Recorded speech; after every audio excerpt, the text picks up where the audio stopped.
નમસ્કાર મિત્રો, આજે આપણે આવી ગયા છીએ મારવાડી ઢાબા, વરદરી લુણાવાડા હાઈવે, પેટ્રોલ પંપની સામે. તમે જોઈ શકો છો કે સરસ મજાની દાલ બાટી આપણે બનાવી છે. આ જમીએ છીએ. સરસ મજાની દાળ છે, સાથે જ મંચુરિયન અને સરસ મજાની અહીંયા તમે જોઈ શકો છો ચટણી પણ મળે છે. તો તમારે પણ જો જમવું હોય તો આવી જજો.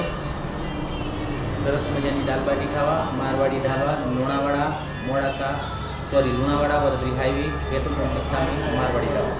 જો દાલ બાટી સરસ બનાવી છે, આપણે અત્યારે ખાઈએ છીએ. ગરમ ગરમ દાલ બાટી છે. Thank you. જય શ્રી રામ.